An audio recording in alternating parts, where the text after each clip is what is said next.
کہ آپ یہ چاہتے ہیں کہ آپ کا مائنڈ ہمیشہ آپ کے کنٹرول میں رہے اور آپ اسے اپنی مرضی کے مطابق کام لے سکیں؟ اگر آپ یہی چاہتے ہیں تو اس ویڈیو کو آخر تک ضرور دیکھیے گا۔ آج میں آپ کو ایک کہانی سناؤں گا۔ اس کہانی میں آپ کی زندگی سے جڑے ہوئے کچھ راز چھپے ہیں جو آپ کے بہت کام آئیں گے۔ آپ کو وہ طریقہ سمجھ آ جائے گا جس سے آپ کا دماغ آپ کے قابو میں آ جائے گا۔ کسی سلطنت پر ایک بادشاہ حکومت کرتا تھا۔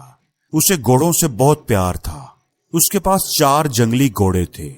بادشاہ کو گھوڑے بہت پسند تھے۔ بادشاہ چاہتا تھا کہ کوئی ان گھوڑوں کو اچھے سے ٹرین کر دے تاکہ بادشاہ ان پر سواری کر سکے، لیکن بدقسمتی سے کوئی بھی ٹرینر انہیں ٹرین نہیں کر پا رہا تھا۔ جب بھی کوئی ٹرینر ان پر سواری کرنے کی کوشش کرتا، وہ گھوڑے اسے زمین پر گرا دیتے۔ بادشاہ کو وہ گھوڑے اتنے پسند تھے کہ وہ کسی بھی ٹرینر کو یہ اجازت نہیں دیتا تھا کہ وہ ان گھوڑوں پر سختی کرے، مار پیٹ کر کے انہیں ٹرین کرنے کی کوشش کرے۔ بادشاہ نے اپنی سلطنت میں یہ منادی کروا دی تھی کہ جو کوئی بھی ان گھوڑوں کو اچھے سے ٹرین کرے گا اسے 1,00,000 سونے کے سکے انعام میں دیے جائیں گے۔ اس انعام کے لالچ میں کئی لوگ آئے، لیکن گھوڑے سے گر کر اپنی ٹانگیں، اپنی ہڈیاں تڑوا بیٹھے۔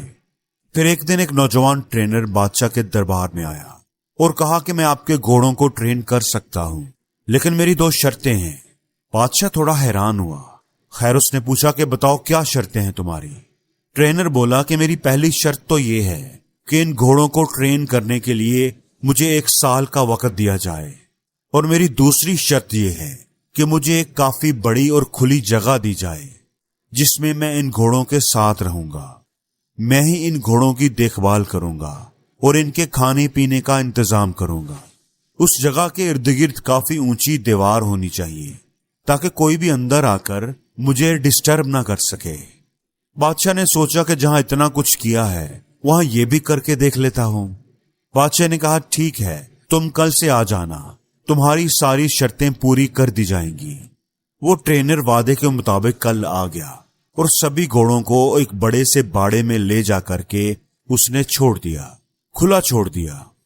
اب وہ 4 گھوڑے باڑے کے اندر ادھر ادھر دوڑنے لگے۔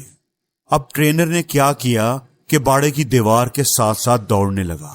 کچھ دیر دوڑ بھاگ کرنے کے بعد اس نے گھوڑوں کو چارہ کھلایا، پانی پلایا، خود بھی کھانا کھایا اور آرام سے اسی باڑے میں لیٹ گیا۔ گھوڑے اب بھی باڑے کے اندر آزاد تھے، کسی کو کوئی رسی نہیں باندھی گئی تھی۔ شام کو وہ ٹرینر پھر اٹھا اور باڑے کی دیوار کے ساتھ ساتھ دوڑنے لگا۔ جب وہ دوڑتا تھا تو گھوڑے بھی ادھر ادھر بھاگتے تھے۔ جب شام ہوئی تو اس نے گھوڑوں کو کھانا کھلایا، پانی پلایا، خود بھی اپنا کھانا کھایا، گھوڑوں کو رسی سے باندھا اور خود بھی ان کے ساتھ ہی زمین پر چٹائی بچھا کر سو گیا۔ صبح ہوئی تو ٹرینر گھوڑوں کو کھول کر باڑے میں بھاگنے لگا۔ اب یہی اس کا روز کا معمول تھا۔ وہ ٹرینر دن بھر گھوڑوں کو کھلا رکھتا، انہیں کھانا کھلاتا، نہلاتا دھلاتا، ان سے پیار کرتا، ان سے کھیلتا اور شام کو انہی کے ساتھ سو جاتا۔ آہستہ آہستہ گھوڑوں کو یہ لگنے لگا تھا کہ یہ ٹرینر ان کا دوست ہے، کیونکہ جب سے وہ ٹرینر آیا تھا وہ 4 گھوڑے آزادی محسوس کرنے لگے تھے۔ گھوڑے بھی اب ٹرینر کو پیار کرنے لگے تھے۔ ایسا کرتے کرتے 6 مہینے گزر گئے۔ ایک دن بادشاہ سلامت گھوڑوں کی ٹریننگ دیکھنے کے لیے آئے۔ بادشاہ نے دیکھا کہ باڑے میں آگے آگے ٹرینر دوڑ رہا ہے اور اس کے پیچھے پیچھے گھوڑے دوڑ رہے ہیں۔ بادشاہ کو اس کی ٹریننگ پسند آئی، وہ واپس چلے گئے۔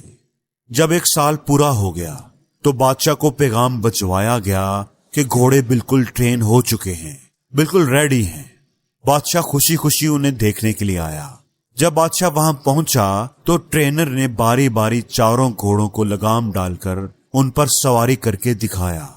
سبھی گھوڑے آرام سے باڑے کے کنارے کنارے دوڑ لگا رہے تھے۔ کسی گھوڑے نے بھی ٹرینر کو گرانے کی کوشش نہیں کی۔ بادشاہ نے پوچھا کہ یہ تم نے کیسے کیا؟